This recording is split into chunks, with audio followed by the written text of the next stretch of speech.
Sobat Maestro, sesaat lagi kita akan bersama-sama mengikuti program Hidup Sehat Pilihan Kita. Selamat mendengarkan.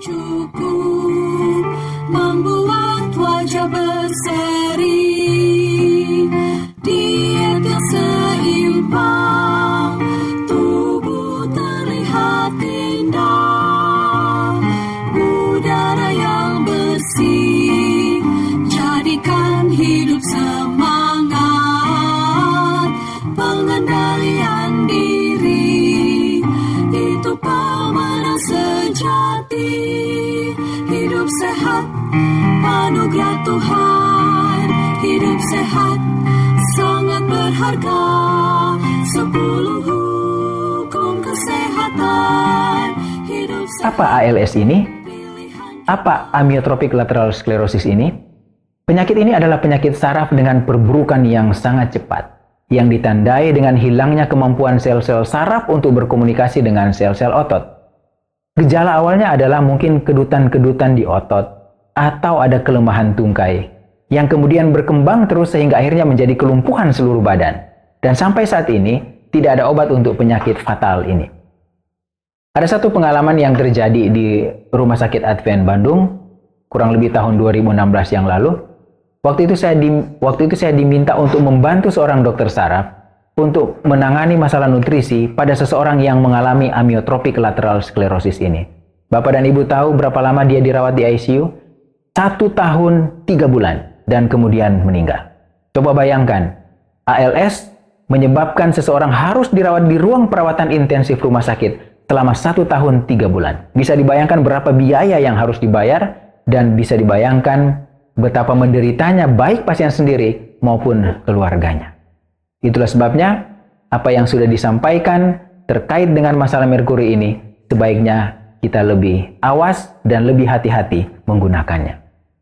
Ada satu publikasi ilmiah dari Park dan kawan-kawan yang bisa dilihat di slide ini, menunjukkan bahwa waktu paruh di jaringan otak terhadap merkuri bisa mencapai 20 tahun. Dan bayangkan bila kita setiap hari mengonsumsi ikan, apalagi dalam jumlah yang banyak atau ikan-ikan yang besar, kita bisa bayangkan apa yang akan terjadi dengan otak kita. Itulah sebabnya mungkin ALS ini menjadi salah satu hal yang sangat diwaspadai sekarang ini oleh dokter-dokter saraf karena terkait dengan waktu paruh di otak yang sangat panjang. Itu artinya bahwa konsumsi ikan memang betul-betul harus diawasi dengan sangat ketat dan dikonsumsi dalam jumlah yang sangat sedikit.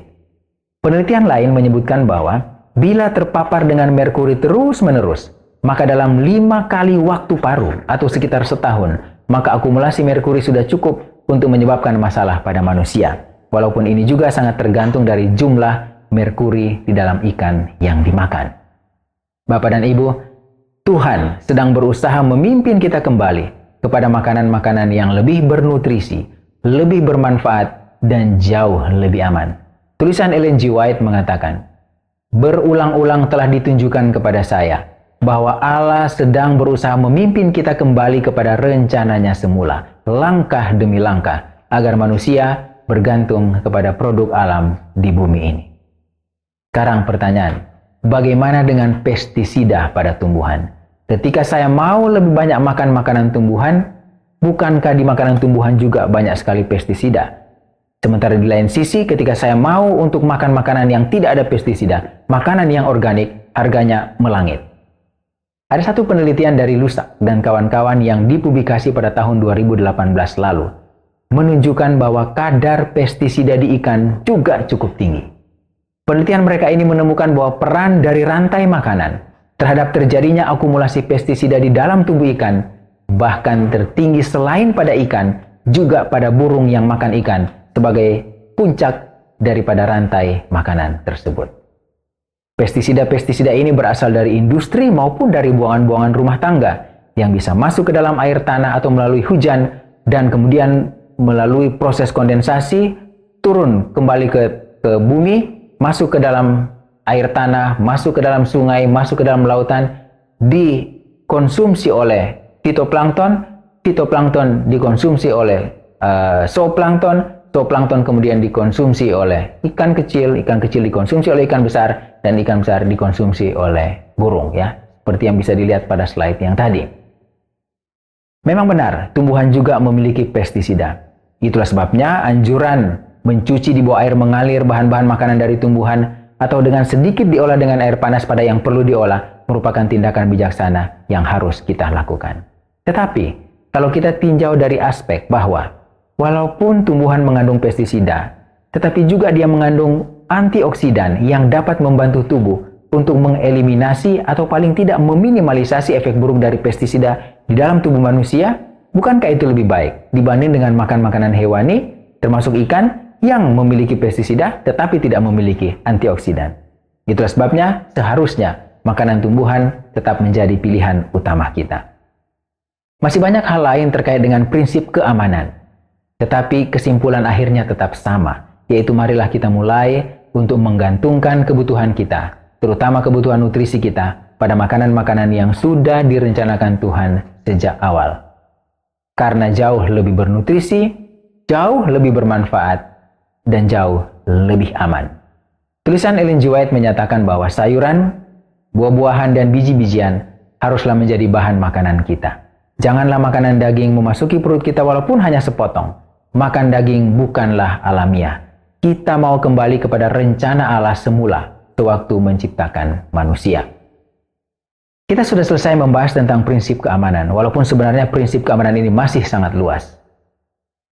Semoga kita akan diberikan Tuhan kemampuan untuk menyerahkan semua keinginan kita ke dalam keinginan Tuhan, dan kita akan tetap sehat sampai seberapa lama Tuhan izinkan kita hidup di atas dunia ini. Minggu depan kita akan membahas prinsip yang terakhir, yaitu prinsip kontinuitas. Prinsip ini adalah prinsip yang sangat penting terkait dengan hidup sehat, termasuk dari makanan, sebenarnya adalah gaya hidup, bukan sekedar program kesehatan. Semoga Tuhan akan tetap menyertai kita, dan semoga kita tetap melakukan bagian kita untuk tetap sehat. Tuhan memberkati. Sobat Maestro, Anda baru saja mendengarkan program Hidup Sehat Pilihan Kita. Terima kasih atas kebersamaan Anda. Istirahat yang cukup membuat wajah berseri. Diet yang seimbang, tubuh terlihat indah. Udara yang bersih, jadikan hidup semangat. Pengendalian diri, itu pemenang sejati. Hidup sehat, anugerah Tuhan. Hidup sehat, sangat berharga. 10 hukum kesehatan. Hidup sehat, pilihan kita.